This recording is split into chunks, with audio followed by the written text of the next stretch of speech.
Hey guys, it is time for our summer book haul. Hey guys, if you are new here, welcome to The Book Path. I'm Nicole, and if this isn't your first rodeo, thanks for sticking around. So it is now September when I'm filming this, and for me, September is the start of fall. I know that it happens later in September that we actually have the start of fall, but for me, September 1st, it's fall. So we are now getting into fall in my mind, which means that summer is over. And because summer is over, it is time to take a look at these stacks, and I do say stacks because there are stacks of books that I have purchased over the summer months. There are a lot. I know I kept saying I kind of wanted to wait and read some things, but there was a lot of good things on sale or coming out over the summer that I'm not gonna lie, I needed.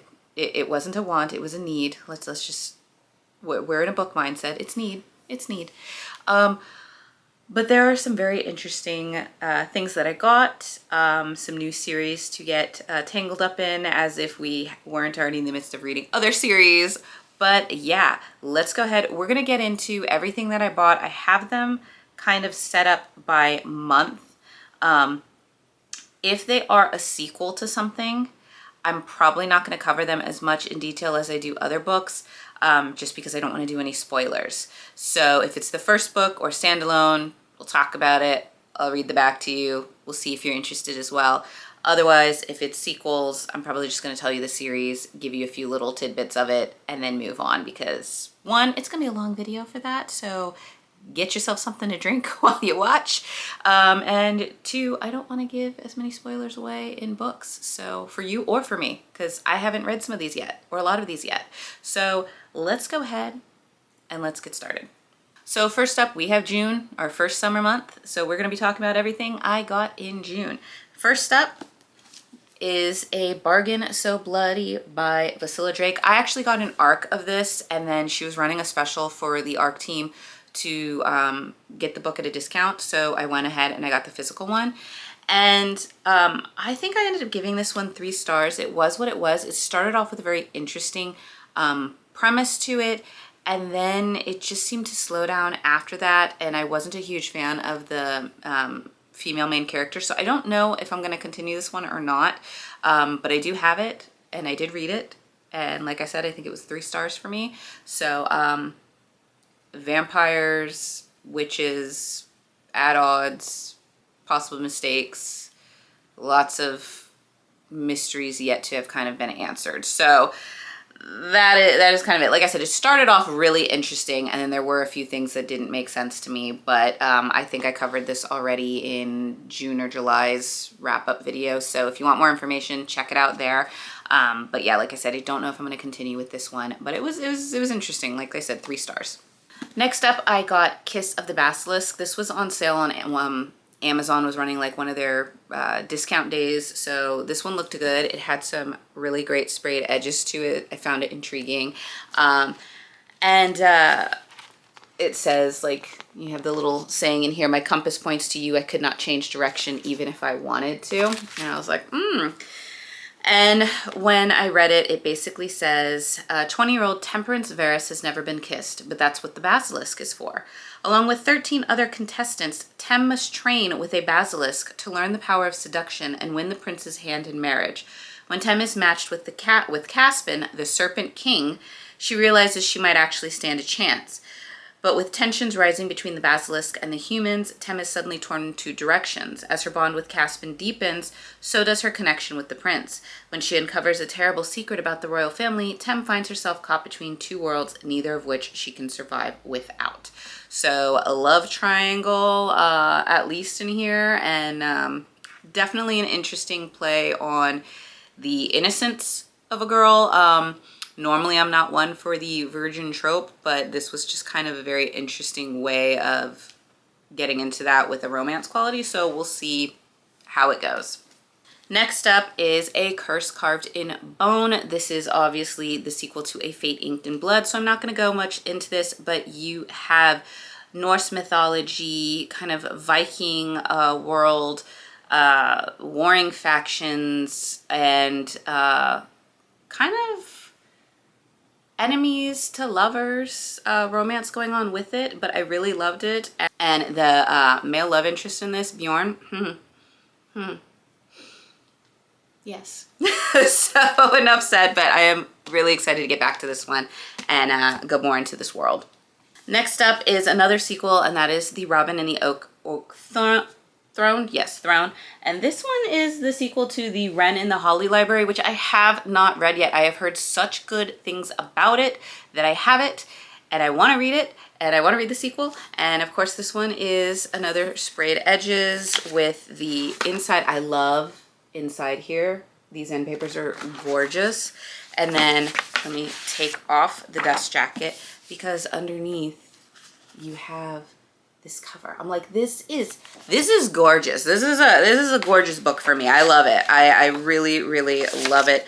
Honestly, this little like end paper scene here is giving me like Diagon Alley in Harry Potter like feels to it, you know? Can't really tell you too much about this because I haven't read the series at all, but now I have the first 2 books, so I'm gonna have to do it at some point. But I think it was a girl trapped in a library with a monster or demon, and there is romance involved. So yeah, that's about all I know about it because I don't want to read more into it and spoil anything for myself. But yes, we got it. We will get to it. Next up, I ended up getting The London Seance Society by Sarah Penner. I do have The Lost Apothecary on ebook. I haven't read it yet, but this is kind of intriguing to me because these are kind of like a historical fiction mixed with the supernatural, and I'm just kind of intrigued by that. So this one is set in 1873 at the abandoned chateau on the outskirts of Paris. A dark seance is about to take place. Led by the acclaimed spiritualist Vaudeline de Lair, hopefully I pronounced that right, known worldwide for her talent in conjuring the spirits of murder victims to ascertain the identities of the people who killed them, she is highly sought after by widows and investigators alike. Lena Wicks has come to Paris to find answers about her sister's death, but to do so, she must embrace the unknown and overcome her own logic-driven bias against the occult. When Vaudeline is beckoned to England to solve a high-profile murder, Lena accompanies her as an understudy. But as the women team up with the powerful men of London's exclusive seance society to solve the mystery, they begin to suspect that they are not merely out to solve a crime, but perhaps entangled in one themselves. So, historical fiction with occult, supernatural elements to it. So, I have heard that the way that Sarah Penner writes, from people who have talked about The Last Apothecary, it's very beautiful. So, I got to read The Lost Apothecary and I have to read this, so maybe at some point we'll do a video with both of those and we'll see how that goes. So next up we have The Night and the Moth by Rachel Gillig. I'm trying to not get into spoilers with what other people are reviewing because they've read it. I have not yet. I have not. I am replacing one of my reads for the Reddit Fantasy Bingo Challenge with this, which was The Knight or Paladin, because obviously you have the knight. It's about a knight in the title. So we're going to go with that. No sprayed edges, but I'm like really interesting end papers there. And then a little design on the cover. And it says, Sybil Delling has spent 9 years dreaming of having no dreams at all. Like the other foundling girls who traded a decade of service for a home in the great cathedral, Sybil is a diviner. In her dreams, she receives visions from 6 unearthly figures known as the Omens. From them, she can predict terrible things before they occur, and lords and common folk alike travel across the Stonewater Kingdom's windswept moors and craggy mountains to learn their futures by her dreams. Just as she and her sister diviners near the end of their service, a mysterious knight arrives at the cathedral. Rude, heretical, and devilishly handsome, the knight Roderick has no respect for Sybil's visions. But when Sybil's fellow diviners begin to vanish one by one, she has no choice but to seek out his help in finding them.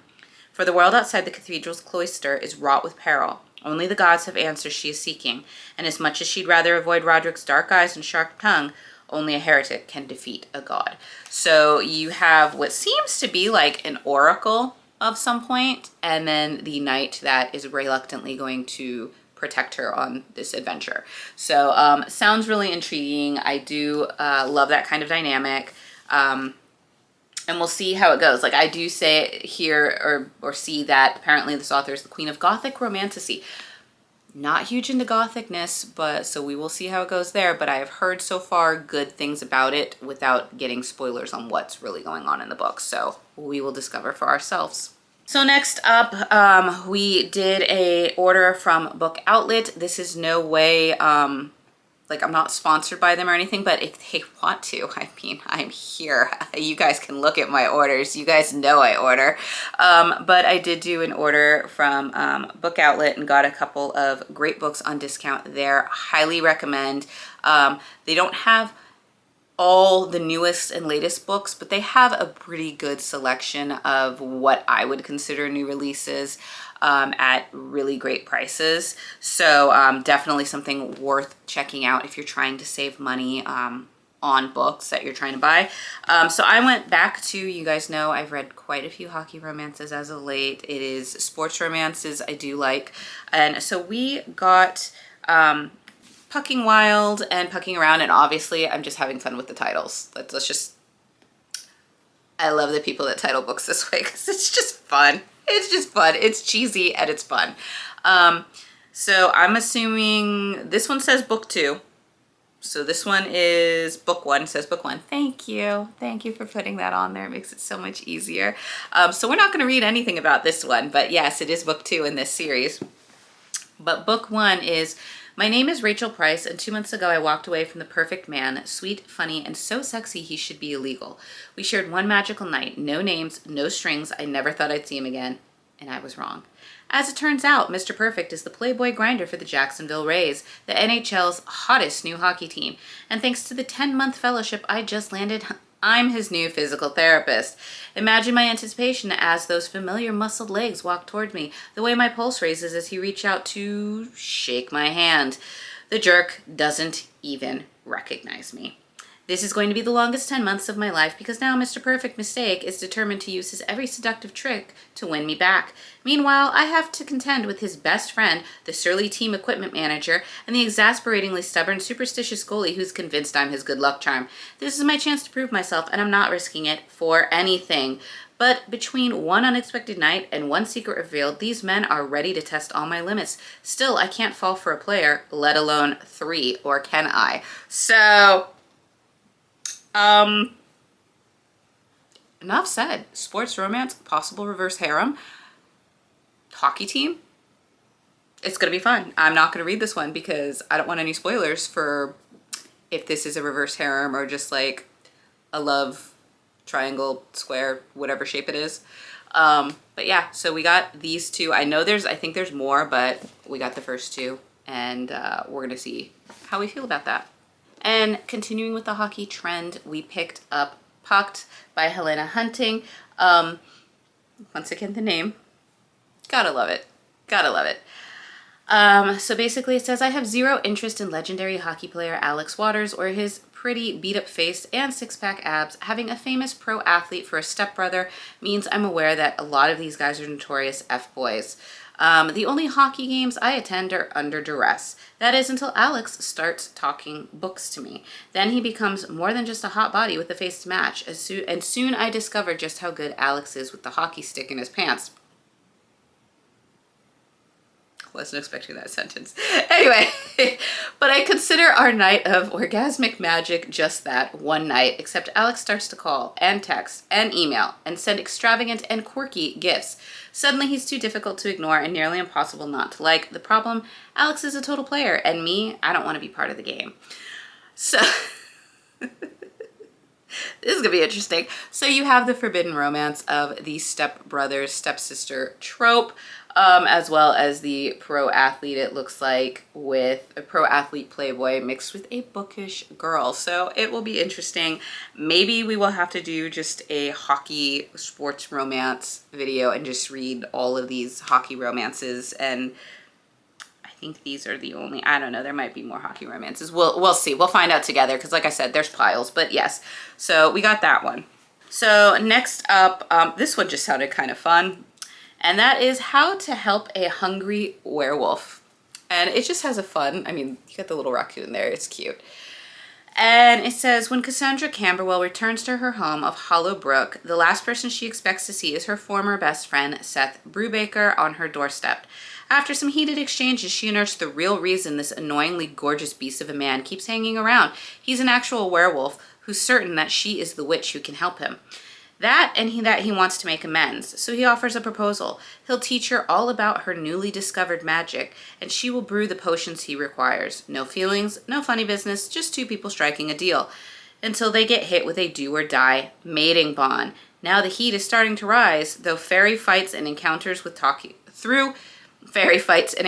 talking raccoons. They just have to do their best not to give in. So yeah, now we have a raccoon that was cute on the cover to begin with, and now we know he talks. So my little animal sidekick Love is squealing with delight because I already know who my favorite's gonna be. But yes, it just sounded kind of fun and just like a quirky, fun read to pick up. And we'll go with that. Next up, I ended up getting Filthy Rich Vampires Second Right. This is the sequel to the first book in the series, which I think is also just called Filthy Rich Vampires. Where is it? Yes, Filthy Rich Vampires is, of course, the first. That's the series. It's the name of the books. But this is the second right. This is the second book, so I am not going to read the back. We just know that we now have book 1 and book 2 into this world. I think it's like billionaire vampires, steamy romance. But I don't want to get carried away with any spoilers. So next up, we have another sequel, which is Blood on the Tide by Katie Roberts. I am a fan of Katie Roberts, her writing style, her spicy stories, the relationship dynamics. She does it all so well. And this is basically her pirate series. This is, I think it's called the Dark Tides series. And I read book 1, which was, I think it was Hunt on Dark Waters. And it was really interesting. And the main male love interest in that one, has some very fun powers that he makes use of. We'll go over that.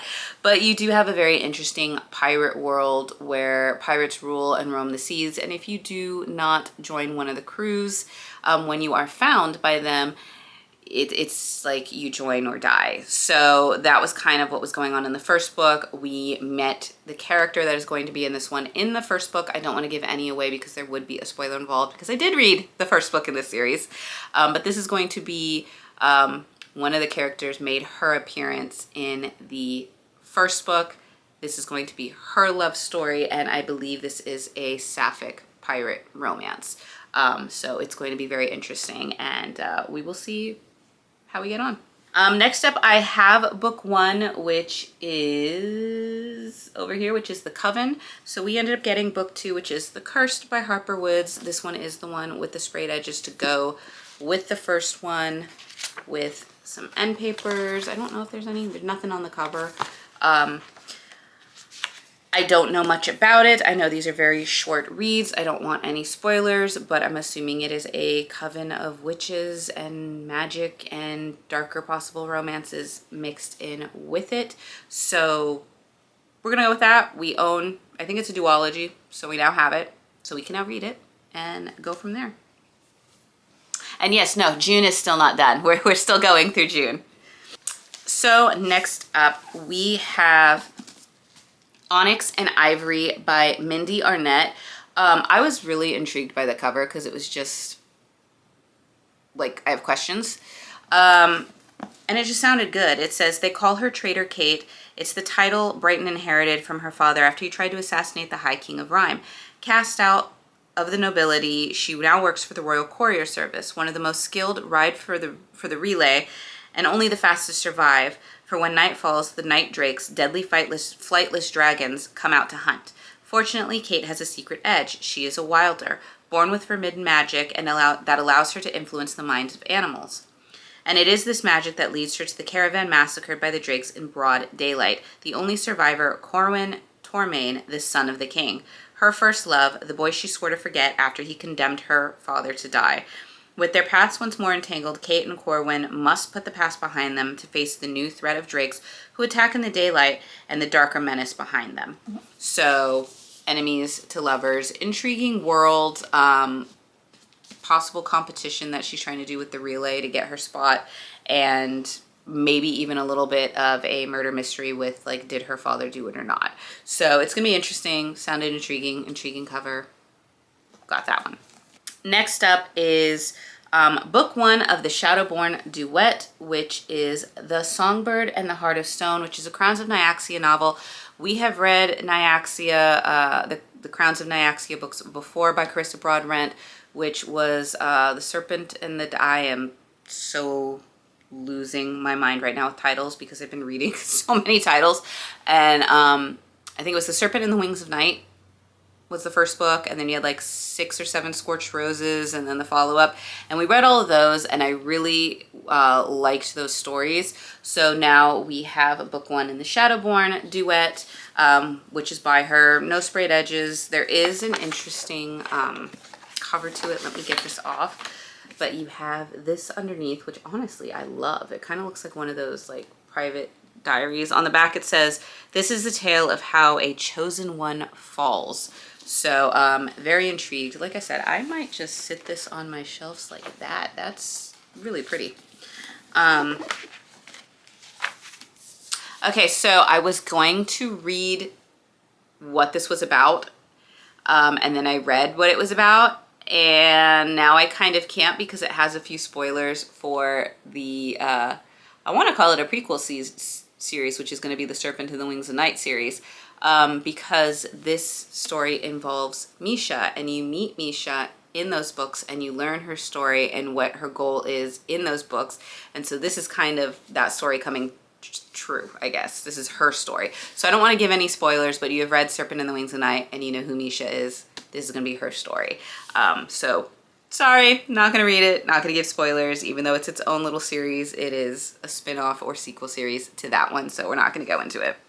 Next up, we have another book too, and that is The Throne of Secrets by Carrie Maniscalco. I do have the first book in this, which, sorry, it's over there. It is Throne of the Fallen. The way I understand it is you have brother gods or deities or something, and they have to find a counterpart to help them in this competition for, I think, these keys or something. That's kind of my takeaway. I don't want to give any secrets away or spoilers away because this is book 2. But that was kind of what I got from book 1, even though I haven't read it. I read like a chapter or 2, and then I wasn't able to finish it. Was interesting. I just need to get back to it. So I do have book 2 now to continue on the story with that. So next up, we have Vow of Revenge by P. Rain. This is the Mafia Academy series, and I kind of like the idea of an academy with mafia. I've seen the supernatural academies in schools for witches and wizards and vampires and all these things. So it's very interesting to see the Mafia Academy. And basically you have Mirabella La Rosa. When my father arranged for me to marry the heir of the Costa crime family, I swore I'd do anything to escape that fate. I have more to offer than being some man's arm candy and producing heirs. Marcelo Costa might be my fiance, but he'll never be my husband. So when he and his father are killed in a car bombing, I consider myself lucky. No longer will I have to go from being a mafia princess to becoming a mafia wife. I can now attend the Sakura Academy, a private college created for mafia children like me. But all my plans come to a screeching halt when Marcelo shows up on the campus, alive and well, seeking revenge on those who crossed him. Marcelo Costa. The look of shock on my fiancé's face when I walk into the classroom pleases me more than it should.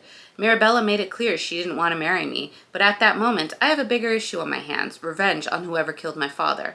Once I mete out my particular brand of justice, I'll remove Mirabella from campus and make her my wife, and no amount of pleading on her part will change my mind. So, enemies to lovers, mafia, murder mystery. Yes, please. We're gonna get into it. So next up again is another Katie Roberts, and that is Ruthless Redemption. This is part of, I think it's the O'Callaghan's story. Let me see. The O'Malleys. This is part of the O'Malleys. So the O'Malleys, once again, are like a crime family, and they have, I don't know, 5 or 6 kids, and we've been going through each of them so far. So this is book 5, I think. 1, 2, 3, 5. I'm looking at it right now. Yes, I want to say this is book 5. And basically this is, when Kira O'Malley was a child, she used to picture her perfect wedding, the flowers, the dress, her husband. But nothing could have prepared her for saying I do to Dmitri Romanov, cold, domineering, and always one step ahead of everything else in the ever-shifting power plays of New York City. She agreed to his bargain to secure peace for her family, and she may want the bastard more than she'd ever admit, but she'll be damned if she'll make this marriage easy for him. Dmitri knows better than to underestimate Kira for 1 second. Molten desire smolders between them, a dangerous addiction neither can resist. But his enemies are already on the move, and he needs every ounce of his legendary focus and control to keep them at bay. Kira could be his secret weapon if she doesn't bring him to his knees first. So it's going to be interesting because Kira has been kind of playing it quiet in the series so far. So to see her and Dmitri get together, because you've seen Dmitri play about since I think book 1, you've seen him brought in. It's going to be really interesting to see how the O'Malleys once again handle the Romanov family. So yay. Next up, we're just going to do the whole series. I will read the first one, but we have all of these from Monica Murphy. We basically have A Million Kisses in Your Lifetime, Things I Wanted to Say, You Said I Was Your Favorite, I'll Always Be With You, and Promises We Meant to Keep. I think this is the first one. Let me see. I want to make sure I do the first one first. Okay. Nope. This one is the first one. There we go. So this is the first one. Things I Wanted to Say is actually the first one. And this is the Lancaster Prep, so college romance series. I've heard good things about it. I haven't really heard a lot of details. I heard that in possibly one of these books, there are some interesting objects used in interesting ways. We'll just go with that. But basically these are like bully romances. So we're going to read the first one. We're going to leave the other ones alone. And this is, Whit Lancaster burst into my life like a storm, dark and thunderous, furious and fierce, cold, heartless, and devastatingly beautiful, like the statues in our prep school gardens. The school with his family name on the sign, he can do no wrong here, this is his domain. He's a menace on campus, adored and feared, hated and respected, his taunting words carved into my skin, shredding me to ribbons, yet his intense gaze scorches my blood, fills me with longing I don't understand. When he comes to my rescue one night, he ends up broken, bleeding. My instincts scream to leave and let him suffer, but I can't. I sneak him into my room, clean him up, fall for his lies, let him possess every single part of me until I'm the one left gasping, broken mess. Then he leaves me alone in the dead of night, taking my journal with him. Now he knows all my secrets, my hate, my truth, and he promises to use my words against me. I'll be ruined if my darkest secret gets out. That's when I strike a bargain with the devil. I'll let Whit Lancaster ruin me behind closed doors instead. So, we shall see. Definitely a bully darker romance, but we have them. So, possible video just on these ones alone, but I'm going to put them down before I drop them. So next up, we got books 1 and 2 in the Morgan Bridges series, the Once You're Mine and Now You're Mine. Once again, another darker romance. We're going to leave book 2 alone. And we're going to go with book 1, which is The Tormentor. Callista belongs to me. She just doesn't know it. The first time we met, I wanted her. The next time, I was obsessed. I watched her. I followed her. It only deepened my need to possess her. Once she's mine, I'm never letting go. The Target. Hayden Bennett is a monster, in and out of the courtroom. Unfortunately, I need his help. What was supposed to be a simple transaction turns into something else, something intense. He's always there when I need him, but I don't know if trusting him is a good idea. So this seems like kind of a darker stalker romance. We will see how it goes. I am intrigued. And there we go. And our last book of June, I know that was just June. That was just June. Our last book for June is Echo Fort by Caroline Peckham and Susan Valente. This is the follow-up to Neverkeep. This is, I don't know if I want to call it a prequel series. It's more of like a spin-off in the world of Zodiac Academy. So the magic systems are the same, but this one involves, instead of all of the students kind of just living in their cities and going to school like you see in Ruthless Boys of the Zodiac or in Zodiac Academy, this one is like their own separate worlds based on elements, and they come to Neverkeep, which is like a school for all of them to kind of know each other, and while they are going through the trials to bring their powers into fruition and work on them. All the while there is something going on at the school that nobody knows about, and you have two characters that we had kind of met in the first book. We had, is it Vesper? Trying to remember who is who.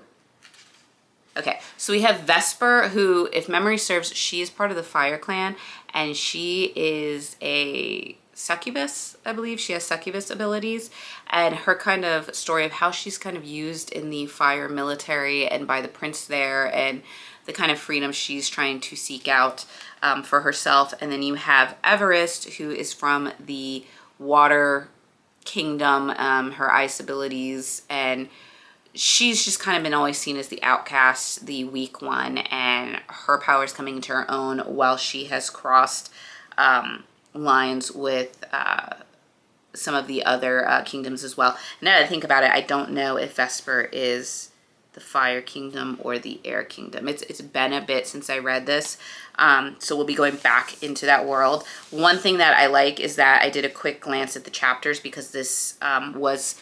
The first book was Vesper and Everest, and I think there was one chapter that wasn't their point of view. In this book, we're getting a few more points of view, which I really love. These multi-POV books by these authors, they're fantastic. I end up usually like five-starring like almost everything. Ruthless Boys of the Zodiac is still one of my favorite series of all time. I've read like the first 3 books in Zodiac Academy. I do want to get back to it and finish that because I am loving that series as well. So getting back to that world, I'm just loving that world. So we do have this one. It is a chonker, but they're really good. So we'll be getting back into that world and continuing with Vesper and Everett's stories. So that is what we had for June. Like I said, that was a lot for June. A lot. So now we're going to move on to July. So for July, we ended up picking up, I read the first book in this series and it was fantastic. So we have The Ever King, The Ever Queen, and The Mist Thief. And I read The Ever King. This was a 5-star read. Fantastic. Fantastic. You have elemental abilities, special abilities, magic, pirates, ships that are just creations that I would never even like fathom in my mind, that are just amazing. Adventures, myths, mystery. I mean, it has it all. It does have elements of like Pirates of the Caribbean, I'm not gonna lie, and I loved that about it. Absolutely loved it. The spice is good. The banter between the main characters in this one, fantastic. I just can't, I read the first book, cannot wait to get to these two, because I know this is going to probably be one of my favorite series of all time. I can already tell you. It was fantastic. Highly recommend. So we do have all 3 of them, and I can't wait to get back to this series because I really loved it. Really loved it. Book boyfriend galore. Yes, absolutely loved it. The next series we got was the Butcher and Blackbird series. We ended up getting all 3. We have Butcher and Blackbird, Leather and Lark, and Scythe and Sparrow. Now, I did get this one in August, but I feel like I should cover them all together versus being like, hey, I got these 2 in June. Oh, look what popped up in August. But so yes, we do have all 3. I'm not going to cover these 2 for any potential spoilers. I know these are kind of like dark spoofs on like serial murders falling in love, I think. I'm not sure. Basically, we have when a chance encounter sparks an unlikely bond between rival murderers Sloane and Rowan, they find something elusive: the friendship of 2 like-minded pitch black souls who just happen to enjoy killing other serial killers. From small town West Virginia to upscale California and from downtown Boston to rural Texas, these two hunters collide in an annual game of blood and suffering, one that pits them against the most dangerous monsters in the country. But as their friendship develops into something more, the restless ghosts left in their wake are only a few steps behind, ready to claim more than just their newfound love. So I've heard people loving this, saying there was funny parts to it, people just like saying it was all out good read. I wasn't going to dive in because I'm not usually one for this type of romance and the characters involved, but when I kept hearing so many good things about it, I kind of had to. So we do have them, so we'll look forward to that one. Next up, we bought the sequel Enchantra to Phantasma. I have not read Phantasma yet. I have heard wonderful things about Phantasma. It's a competition in a big like building or mansion where you cannot succumb to temptations, and you have our main female character who's going to be doing that, and possibly one or more characters trying to be that temptation. That's the quickest way that I can do that one. So this is going to be the sequel to that one. Next up, we have The Serpent and the Wolf by Rebecca Robinson. We have a map inside and then just plain covers there. Basically, we have all her life, Vasa Kozar has been sharpened into a blade. She has now lost her mother, her only remaining parent, to a dark magic that has awoken within her. Vasa's domineering brother Dominic knows Vasa isn't long for this world, so he marries her off to the Reed of Mera, a ruthless foreign ruler in one last political scheme. For Dominic to invade Reed's nation, all Vasa has to do is die. But she is desperate to live. Vasa enters her new marriage with every intent of escaping it. To her surprise, Reed offers her a deal: help him win the vote to rise in power, and she can walk free. In exchange, she will keep the dark magic running through her veins at bay. His proposal may be too good to refuse, yet Vasa and Reed's undeniable attraction threatens to break the rules of their arrangement. As Dominic's lethal machinations take form, everything is at stake. Vasa must learn to trust her new husband, but how can she? Especially when their perfect political marriage begins to feel like the real thing. So, very interesting. It doesn't seem to be that long. It's like a little over 300 pages. So, very interesting read there. Next, we have One Last Rainy Day, The Legacy of a Prince. This is the Ravenhood Legacy series by Kate Stewart. I know she's famous for writing the Flock Exodus, the Ravenhood one, which I haven't read yet. I will eventually, but I've had so many spoilers put into my brain on that series that I'm kind of waiting for them to work themselves out so I can read it with new interest. But we love rainy days, don't we, baby? Dominic King doesn't want or need anything except his freedom. The key to his cage is tucked in the suit pocket of his overbearing, overprotective older brother Tobias, the leader of a secret vigilante group Dominic helps govern. Their mission: destroy Roman Horner.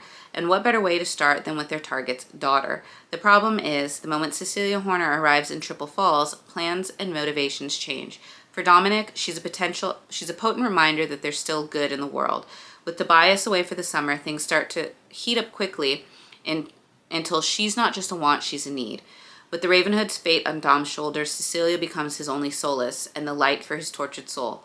Because he knows better than anyone that a choice is coming and one decision is made. And once the decision is made, there'll be no coming back. So, very interesting, tensions rising there. Next up, I am slated to read this book for September, but we're going to go ahead and cover it here because it was a new purchase, and that is Flawless by Elsie Silver. This is a Western kind of romance. We have, I did kind of cover this in my September T.B.R. video recently, so I'm not going to go over it, but we basically have a bull riding playboy in need of a PR makeover, and the spicy romance that will kind of ensue with the girl that's kind of chosen to keep eyes on him. Next up, in our last book for July, I know July is smaller than June, we have Still Beating by Jennifer Hartman. And basically we have, when Cora Larson attends her sister's birthday party, she expects at most a hangover or a walk of shame by the end of it. She doesn't anticipate a stolen wallet, leaving her stranded in dependence on her sister's fiance, Dean Asher, her arch nemesis and perpetual thorn in her side. And she really doesn't anticipate getting knocked out and waking up in chains in a madman's basement, Dean in his own shackles beside her. After 15 years of teasing, insults, and never-ending pranks, the ultimate joke seems to be on them. The two people who always thought they'd end up killing each other must now work together if they want to survive long enough to escape. But Cora and Dean don't know that their abductor has a plan for them, a plan that will alter the course of their relationship, blur the line between hate and love, and shackle them to each other long after they are freed from their chains. They're in this together, no matter what their unexpected bond might cost them. So even if they get out of this situation, it seems like they're going to be in another situation. So it's going to be really interesting to see what happens. Oh, all right. Now we are finally on to the last month of summer and yet even more books. Thank you for bearing with me through all of this.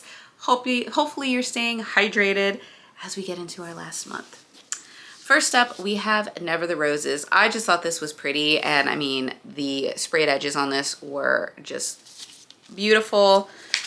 We have little end papers there and basic cover, but the edges were beautiful. Basically, we have, she's exhausted from fighting the endless wars of kings and queens and has long accepted that her death is near. Alone at last, but for a few uninvited companions, a near mythical wolf, a goddess avatar, and a feline that embodies magic itself, Onira realizes that she's bored. On a whim, or perhaps at the behest of fate, she makes an unlikely trip to the most extensive library in existence, the home of her most powerful rival, the sorcerer Styranos. By recklessly stealing a book from him, Onira inadvertently initiates a forbidden correspondence. Taunting notes and clever retorts reveal a connection neither has found nor could ever find in any other. But Onira soon learns that Styranos, bound to a vile king, is tasked with waging war on the queen she once served. A relationship with him is far too dangerous to pursue despite their mutual desire, and yet Onira can't seem to stay away. A bond with Styranos could alight the long extinct flame of light within her, or it could destroy her entirely. So, enemies at odds, lovers, possible magic systems. Interesting. Next up, we have Exquisite Ruin by Adrienne May. We have some nice little sprayed edges. Cedar wakes up in a labyrinth, remembering nothing except that she is a powerful sorceress. Her only companion is a hostile immortal named Desra. Hopefully I got that right. Beautiful, dangerous, and demonic, who bound his divine soul for power and revenge. Despite their animosity, the two have no choice but to work together to reach the center to defeat the monster who prevents their escape. But the longer they wander, the more deadly and alive the maze becomes, and the more Cedar finds herself drawn to Desra in ways she can't explain. As sorceress and demon develop a tenuous truce, the labyrinth gives Cedar glimpses of their shared history of passion and pain that make her question everything she knows. Unlocking the secrets of her past may be the only way to survive and heal their entwined fates. But as she learns more about the betrayals that brought them to the labyrinth, Cedar begins to fear that the monster at the center could be Desra or even herself. So this seems like it is a almost Greek retelling of the Minotaur in the labyrinth. So I'm very intrigued by that, and we'll see what happens. Next up, we have For Whom the Bell Tolls. I've heard some good things about this, but we have Lily may not be thrilled on her arrival in the afterlife, but what awaits her there is fantastical beyond imagination. Deities in line at the coffee shop, Fae flitting between realms, souls making death a beginning. As she explores the afterlife's many realms, Lily finds herself drawn to a place most would avoid at all cost: hell. Armed with years in customer service, she makes a job for herself among hell's demons, directing souls to their rightful circles with more than a hint of sass. Lily's expectations are subverted every day in hell, especially by Belle, a demon general with a distractingly sexy voice. The two form an immediate, deeply healing friendship, and the heat between them threatens to combust. But something stirs beyond the boundaries of their world, threatening to destroy everything they know unless they fight like hell to stop it. So, interesting world, interesting premise. Looking forward to it. Next up, we have book 3 in the Infatuated Fae series. I know I've read book 1. I think book 2 is somewhere over there. Yep, I see that. So this is the continuation of Callie, who was taken prisoner into the Fae world in book 1, and kind of the love triangle that unfolds out of that. So more exploration on that, but that is all I'm going to say about this one. So we are back. It is a brand new day, different clothes. Basically, my camera shut off. Like I said, this is a new camera I'm trying to use. Didn't know how long the battery lasts, and we found out. So I had to charge it, and by the time it was ready to be charged, or by the time it was fully charged, it was school pickup time, and the rest of the filming just wasn't going to be done. So here we are back for the last little bit of our summer book haul. I believe we were on the month of August. We're gonna go ahead and get with the last two little piles that I have and go from there. So let's get back to it. So next up, I picked up these books because the author is going to be having new covers, and I really loved these covers. So I went and picked up Vengeful Gods and Noir Moon. I do have Macabre Gods, which is like this, but I think it's like red. But I just thought it was stunning. I liked it. So I went and I picked this one up, and it'll be interesting to see what the new covers will be. But like I said, I just wanted a chance because I really did like these, and I wanted them to match for the ones that I do have. This is basically Vengeful Gods, Noir Moon, and Macabre Gods, which I haven't read yet, are basically very dark, taboo, reverse harem, crossing swords, dark romances, which involve less than legal practices, we'll just say that. But I really loved the way that Elliot Rose writes the relationship dynamics in here, and how everybody just kind of seems to fit for what they need out of one another. So I really enjoyed it for that. It was a lot darker than what I was used to. I think this is one of the first darker romances that I had really read. And it is a chunky one, but I enjoyed every minute of it. I was part of the ARC team for it, so like I definitely wanted the physical version because I really loved the relationships and the characters so much in this world. And this one was, I mean, it was short, so I didn't really get to see much of the character in it. Definitely very spicy, very spicy. Once again, you have that reverse harem, crossing swords, less than kind of legal practices, but also intriguing. It picks up a little differently than this one did, so we will see where Macabre Gods goes, because Macabre Gods kind of is the sequel follow-up to this one. But I did get these ones to have on my shelves, and yeah. Next up, I ended up picking up, this was kind of a cover buy, and then when I read about it, I just really kind of was intrigued by it, and that is the Deathless one. This is a paperback, but I loved the sprayed edges on it, and the cover was just really interesting. And you have Jessamine was raised to be the leader of her people, but when the land is overrun with an incurable plague, she must enter a political marriage to save them all. A union meant to raise hope brings only death as her new husband murders her at the wedding altar and seizes the throne. Jessamine's spirit is met by the Deathless One, a god of death yearning to return to the mortal plane, and he needs her help. The two of them make a deal, her life and the return of her kingdom in exchange for his resurrection. But this god is a known trickster, and bargains with him are sealed in blood. Jessamine knows the Deathless One is a dangerous ally, but the longer they work together, the more she's drawn to him. As their connection deepens, she begins to wonder if the more appealing throne is the one by his side, but will she turn her back on her people to get it? So, I don't know, it might be a little bit of a Persephone's Hades retelling, but it was really interesting, and the vengeance aspect I kind of liked. Next up, I picked up The Warrior King and the Cursed King by Abigail Owen. I really loved her Games That Gods Play books, and I have The Rogue King and the Blood King, which is book 1 and 2 in this series, so I figured these were on sale. Let me go ahead and pick up the other two. I don't really know what this is really about, but I think it's like different clans and kingdoms clashing and warring. So I don't want to read the synopsis on the back of these two because, like I said, book 3 and 4. But now I have the whole series, so we'll be getting into that at some point. Next up, I have A Dawn of Onyx and A Promise of Peridot by Kate Golden. These are the first two books in the Sacred Stone series. I haven't read these yet, but I've heard really good things about them. I think this one is the first one. Let me double check. Yes, okay, so Dawn of Onyx is the first one. And basically it says, Arwen Valendale never expected to be the brave one, offering her life to save her brothers. Now she's been taken prisoner by the most dangerous kingdom on the continent and made to use her magical abilities to heal the soldiers of the vicious Onyx King. Arwen knows better than to face the ancient wicked woods that surround the castle on her own, which means working with a fellow prisoner might be her only path to freedom. Unfortunately, he is as infuriating as he is cunning, and he seems to take twisted pleasure in playing on Arwen's deepest fears. But here in the Onyx Kingdom, trust is a luxury she can't afford. To make it out of enemy territory, she'll have to navigate backstabbing royals, dark magic, and deadly beasts. But untold power lies inside Arwen, dormant and waiting to spark. If she can harness it, she might just be able to escape with her life and hopefully her heart. So that's going to be an interesting series to do.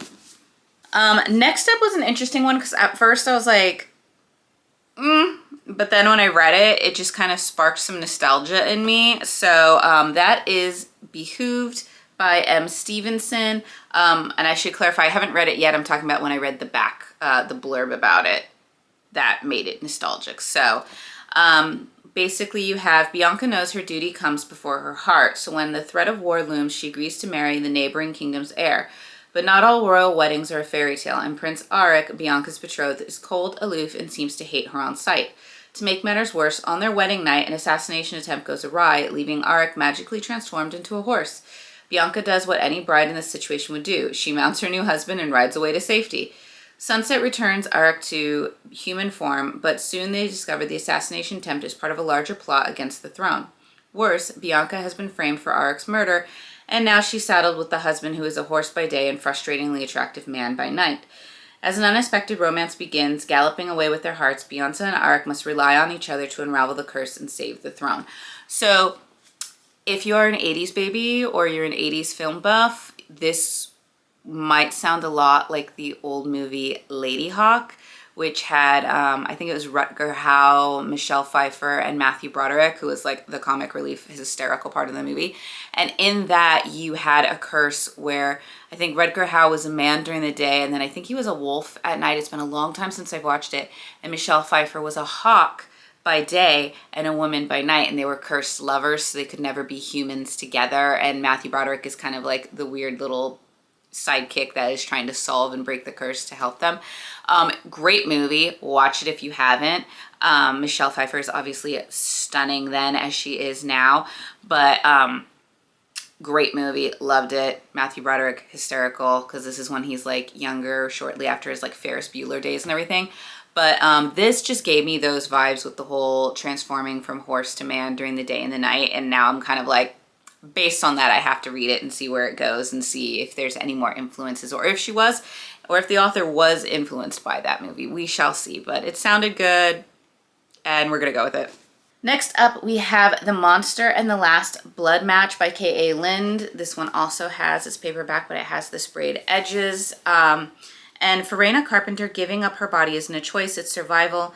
In a world where humans are currency and vampires rule the shadows, Raina accepts a high-paying position among the wealthy and ruthless elite. Her new job, a live-in blood escort for the enigmatic and dangerously powerful Beckham Anderson.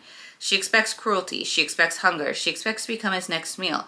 But Beckham won't drink from her. He keeps his distance, his unreadable gaze shadowed by something far more dangerous than just desire. As the nights pass, Raina begins to sense it, an invisible war waged around her, secrets that twist through the corridors of Visage, and whispers of something far more valuable than power. Because Raina isn't just rare.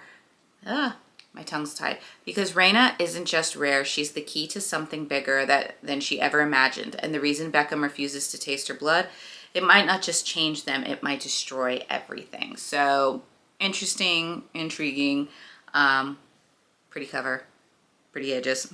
And that's why we got that one. So next up, this series just sounded fun, and that is the Hellbent series by Aurora Asha. I ended up picking up the first two books, which are My Funny Demon Valentine and My Demon Hunter, and these have the sprayed edges together as well, so they're gonna look really cute next to each other.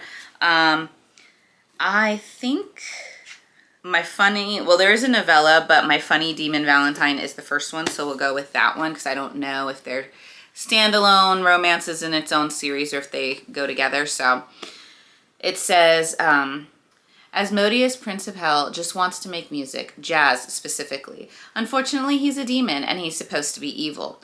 Clearly for Ash, a career as a musician isn't exactly an option. Plus, he's cursed. Sick of playing by the rules, Ash and his 3 brothers escape hell in search of freedom on Earth. But it's harder than they thought to keep their enemies off their tails. Yet everything changes for Ash when he meets a beautiful violinist who can see through his curse. No matter the risk, he has to have her. Evangeline Gregory is just your average human. She works at a jazz bar, plays gigs on weekends, and apparently hallucinates demons. At least that's what Eva tells herself when moments after she meets the man of her dreams, she sees him shift into a 7-foot-tall monster.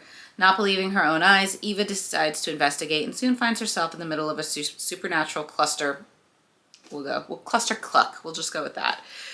But Ash isn't the only one keeping secrets, and a shocking truth will change Eva's life forever, or maybe just doom it. The path to love can be complete hell. So I'm wondering if it's, I'm going to take a little sneak peek. No. I thought maybe it was all the different brothers, but maybe it is, maybe it isn't. So we're not going to tease too much, but yes, so we got these 2, and they should be some fun reads.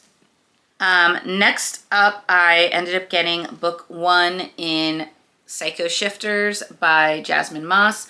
This one also had, like I said, I got a lot of really pretty books this time around. I'm proud of myself. They look really nice. They'll look nice on the shelves when they're all said and done. Jasmine Moss is the one who wrote Blood of Hercules. I have not read that, but I've heard absolutely wonderful things about it. So I will get to that at some point. I am losing my voice now that we have been talking so much, even though new day, but it is what it is. And it says, these alpha males think they own me. After growing up with nothing, I finally found my path to freedom. I'm a shifter, a warrior who transforms into a monster. All I have to do is survive boot camp. I didn't count on my 3 6'5" roommates/trainers covered in tattoos, jeweled and horned. These are like no men I've ever dealt with before. They don't think I belong. They don't think I can fight. They don't think I'm strong enough for war. They don't think I can shift. I mean, I'm about to prove them wrong. Jax, Asher, and Cobra are going to be devastated when they discover my truth. Just wait until they see my shifted form. So interesting. I'm sensing a little bit of a trend here with these bold, badass main female heroine characters, because even though I haven't read Blood of Hercules, I know that it's featuring a very strong female lead role. So we'll see how this goes. I have seen this on some of my friends' lists that they've read this and then they just started devouring into these books. So hopefully that will happen for me. So next up, we have Julie Soto's Rose in Chains. This is also sprayed edges. Let's see if there's, the end papers are just patterned, and then it has that on the cover. And basically we have, the prophecy lied. They were supposed to win this war. Instead, Brianni Rosewood watches, shattered and grief-stricken as her brother is killed, her kingdom falls, and her home is overrun by their enemies. Now Evermore is no more, and Brianni is sold at auction, prized only for her remarkable magic. But defeat isn't nearly as agonizing as being sold to Tovin, scion of the powerful and devious Hearst family, because Brianni knows Tovin all too well from his merciless taunting all through school. Now he's grown into a man Brianni cannot ignore, silver-haired and impossibly unfairly beautiful.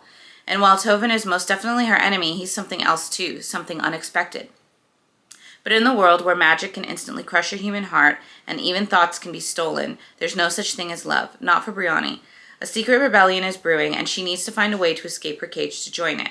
Yet despite the horrors of her new world and the role she must learn to play within, all is not lost. Help and hope may yet rise in the most unlikely of places. So it seems almost like maybe a beginnings of a bully romance, enemies to lovers, and my bold prediction is that this guy's somehow involved in the rebellion to help her get back to power. We shall see, but that's my prediction. Next up is book 1 in the Bloodwing Academy, and that is On Wings of Blood by Briar Bullion. I liked this because I saw that all the books as they come out, they have different dragon skills on the sides of them, so that's going to be really cool. Just like dragons on the end papers, and then just, you know, plain cover. Nothing too fancy on this one. I didn't sign up for this. A half-fae in a school of high-blood vampires. That's a recipe for suffering. I'm Medra Pendragon, last of the Dragon Riders, or so they tell me. Funny thing is, there are no dragons left, not a single one. But somehow that hasn't stopped the vampires from deciding I'm worth capturing. Now I'm stuck at Bloodwing Academy, where the High Bloods run everything like Blightborn, and Blightborn like me, we're just blood in their veins, pawns in their games. But that's not even the worst part. Enter Blake Drakharo. Hopefully I did that right. Cold, arrogant, and way too gorgeous for his own good. He's been tormenting me since the moment we met, and now, thanks to some ancient ritual, we're betrothed. He acts like he owns me, but I'm not going down without a fight. Bloodwing isn't just a school, it's a battlefield. High Bloods fight for power, and if you're weak, you're dead.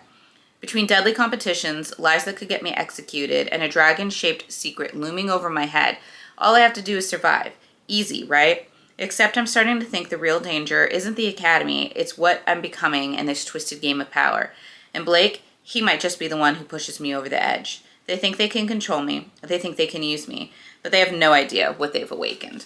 So it could be very interesting, and I love that on the back it has like this little quote, and it says, "It's not protection, little dragon, it's a claim. You're mine, and no one touches what belongs to me." So slightly possessive male in here. I'm for it. So yeah. And the last two books, I was so excited about this. I was a huge fan of this duology. I read the first book and I had been wanting to get both books, and I finally did because I found the first one in a cover. It was one of the book boxes, and I don't have book box subscriptions. It's a little too pricey for me. But I saw it on eBay and it was low enough that I was like, I have to bid, I have to bid, I have to bid. Now, I don't usually use eBay too much. My husband does it. So I was sitting there bothering him, and finally he just told me to chill out and went over and waited and did his eBay skills or whatever thing, and he got it for me. So because I got the first one, I had to go and get the second one. Obviously the second book in the duology isn't the fancy one of the first one, but it doesn't matter. And without further ado, we have the cover for House of Bane and Blood by Alexis L. Menard. I love this so much. Like, this is the cover to it. Inside, I don't want to ruin it because it does have a little sticker of the cover as well. And then it has these sprayed edges with the snake running through it. And if I take it out here, you have the end pages, and on the back of, this was the dust jacket here, you can, it's reversible, and you have this here. And I saw this when the book boxes were revealed, and I was like, oh my God, I love this. And so when I found, oh, and then the cover of the book itself underneath is just absolutely gorgeous. I love this. And I loved this book so much. They were like, it's Peaky Blinders meets the movie of Shadow and Bone, which I loved Shadow and Bone, the series, more than I liked the books, to be honest. But I understood it, and I mean, he was just fantastic. She is just everything. So I had to get this one, and then I also had to get City of Mirth and Malice. Like I said, this one's just pretty. It's a basic one, except for like the cover there. But I loved it so much, and I really want to read this one, but I think I might actually read them both, because when I read it, I read the ebook version, so now I can actually like read the physical version and like tab it to my heart's content. But for those of you who don't know, let me illuminate you on honestly one of the best books I think I've read this year. It wasn't a new release, not a 2025 release at all. Yeah, this was the Bookish Box exclusive luxe edition. It also is signed. So it's good there. Let me see. Yeah, so this one came out in like 2023, so it's a few years old, but I had picked it up, heard good things about it, and was not disappointed. You have, in a city split into two opposing sides, power comes in many forms: bloodlines, money, love, and most importantly, secrets. An heiress in the most notorious family in all Lynch Haven, Camilla Marchese, I'm bad with the last name there, but is doing all she can to keep her family's syndicate, the Iron Saint Railway, from slipping into bankruptcy.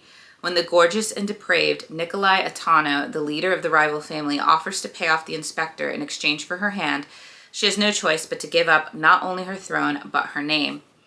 Nico has his own motivations for their union beyond maintaining peace with their family. A serial kidnapper known as the Collector has been ravaging the streets of Remnant Row, stirring up mistrust between natives and descendants. If Mila can help restore safety to his streets, he'll have no need for her or her family's company. Find the Collector, prevent the war between their sides of the city, and pay off the family debt before she turns 21. If Mila can fulfill her end of the bargain, she'll walk away with more freedom than she's ever had before. But this deal plunges Mila into the city's dark underbelly where remnant magic and arcane science compete in a deadly game of depravity. When forbidden feelings rise for her new husband and dark family secrets come to light, Mila must discover the truth about her past before it gets them both killed or worse, collected.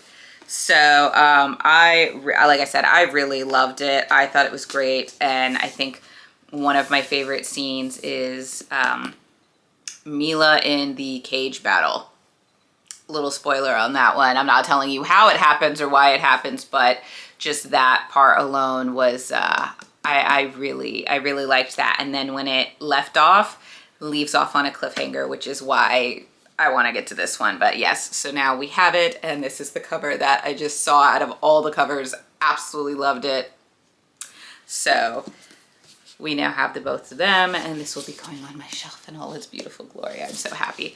So yeah, that is everything that we bought for June, July, and August. Definitely a lot. I think there were over like 50 books. And yeah, that's way more than I probably needed on my shelves. I think I'm running out of space on my T.B.R. shelves, and I'm gonna really have to get towards reading some of my physical books and move them over to those empty spaces you guys have seen on my shelf tour so that we can fill up my red book shelves and start making some space on the T.B.R. shelves, because I'm looking at it right now and there's no space, which is a glorious thing unto itself. But yes, so anyway, that is all everything for our summer book haul. There will be a few books already for the fall because I have some pre-orders that I have done, so those will be coming our way. And yeah, we're just gonna have to get to it. So let me know if any of these books stood out to you. If you read any that I have not read yet and you think I should try to get to them sooner rather than later, let me know in the comments below. Send me a message. Other than that, I hope you guys are doing well where you are. Stay safe, stay healthy, stay hydrated. I'm gonna end this video now because it is a long one. Thank you for sticking with me, and I will see you guys in the next video.